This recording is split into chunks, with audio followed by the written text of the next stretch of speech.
Section 194 of the income tax act 1961 பத்தி இந்த காணொலியில பார்க்கலாம். அந்த செக்ஷன்ல என்ன எதை பத்தி எந்த பேமெண்ட் பத்தி சொல்ல வராங்க அப்படின்னா TDS on dividend payments. Dividend வந்து ஃபர்ஸ்ட் என்னன்னு பார்க்கலாம். டிவிடெண்ட்னா என்ன? இப்ப டிவிடெண்ட் அப்படின்னா ஒரு இந்தியன் கம்பெனி ஒரு ரெசிடென்ட் ஷேர் ஹோல்டர்ஸ்க்கு ஒரு ப்ராஃபிட் டிஸ்ட்ரிபியூட் பண்ணி ஒரு அமௌண்ட் அவர் ரிசீவ் பண்றாருன்னா அதுக்கு பேரு டிவிடெண்ட். அந்த dividend amount particular limit cross ஆச்சுன்னா அதுக்கு டிடிஎஸ் அப்ளிகபிள் ஆகும். இதுதான் டிவிடெண்ட். இப்போ இதுக்கான அப்ளிகபிலிட்டி என்னன்னு பாத்தீங்கன்னா பினான்சியல் இயர் 2025-26 ஒரு இந்தியன் கம்பெனி ஒரு ரெசிடென்ட் ஷேர் ஹோல்டர்ஸ்க்கு டிவிடெண்டை டிஸ்ட்ரிபியூட் பண்ணும்போது டிடிஎஸ் அப்ளிகபிளா வருது. ஒரு ரெசிடென்ட் ஷேர் ஹோல்டர்ஸ்க்கு இது அப்ளிகபிள்.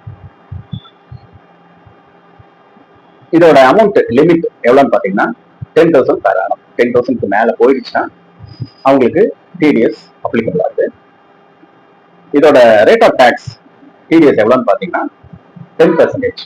அதாவது அமௌண்ட் 10,000 கிராஸ் ஆகும்போது, அதாவது எக்ஸீட் ஆகும்போது 10% டிடிஎஸ் டிடக்ட் பண்ணி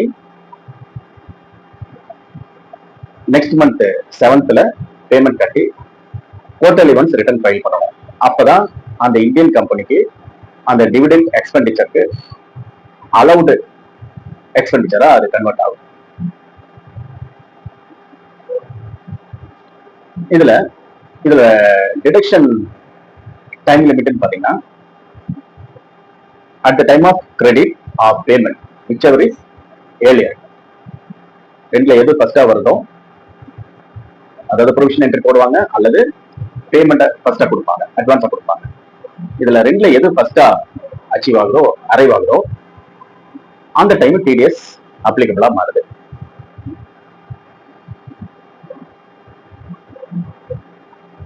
இதுல இன்னொரு பாயிண்ட் என்னன்னா பேன் வச்சிருக்கிறவங்களுக்கு மட்டும்தான் அந்த 10% ஆஃப் டிடிஎஸ் அப்ளிகபிள் ஆகுது. இல்லாட்டி என்ன ஆகும்னா 20% higher rate of டிடிஎஸ்க்கு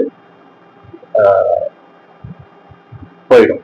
higher rate of TDS தான் டிடக்ட் பண்ணி கட்டணும், ரிட்டர்ன் ஃபைல் பண்ற மாதிரி இருக்கும்.